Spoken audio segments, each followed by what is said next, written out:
നിങ്ങൾക്ക് എപ്പോഴെങ്കിലും നിങ്ങളൊരു ഫെയിലിയർ ആണെന്ന് ഫീൽ ചെയ്തിട്ടുണ്ടോ? നിങ്ങളുടെ ലൈഫിലാവട്ടെ, റിലേഷൻഷിപ്പിലാവട്ടെ, ഫ്രണ്ട്ഷിപ്പിലാവട്ടെ, ബിസിനസ്സിലാവട്ടെ, വാട്ട് എവർ ഇറ്റ് ഈസ്. ഒരു ഫെയിലിയർ ആയി എന്നതിലുപരി നിങ്ങൾ ഏറ്റവും കൂടുതൽ ഹേർട്ട് ചെയ്തിട്ടുണ്ടാവുക സറൗണ്ടിങ്സിൽ ഉണ്ടാവുന്ന സഡൻ ചേഞ്ചസ് ആയിരിക്കും. നമ്മൾ കൂടെ കൊണ്ട് നടന്നിരുന്ന ആൾക്കാർ, നമ്മൾ സ്നേഹിച്ചിരുന്ന ആൾക്കാർ നമ്മളെ ബ്ലെയിം ചെയ്യുന്ന ഒരവസ്ഥ, നമ്മളെ ലീവ് ചെയ്തു പോകുന്ന ഒരവസ്ഥ, നമ്മൾ കുറേ കാലം ഹാർഡ് വർക്ക് ചെയ്ത ഡ്രീം ചെയ്ത കാര്യം ഒറ്റ നിമിഷം കൊണ്ട് തകർന്നു പോകുന്നൊരു സമയം. ആ സമയത്ത് നമുക്ക് വരുന്നൊരു തിരിച്ചറിവുണ്ട്. അതിലൊക്കെ ഉപരി നമ്മൾ നമ്മളെ കണ്ടെത്തുന്നൊരു സമയം. നമ്മൾ നമ്മളെ കണ്ടെത്തി കഴിഞ്ഞാൽ നമ്മുടെ ഉള്ളിൽ നിന്നൊരു കനൽ വരാനുണ്ട്. അവിടെ നമ്മൾ എടുത്തു വെക്കുന്ന ഓരോ സ്റ്റെപ്പിനും വല്ലാത്ത ഉറപ്പായിരിക്കും.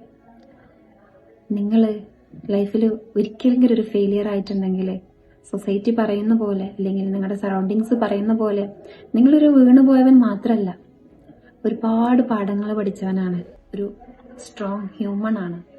തോറ്റുപോയവനും വീണു പോയവനൊന്നും ഒരിക്കലും തകർന്നു പോയവരല്ല.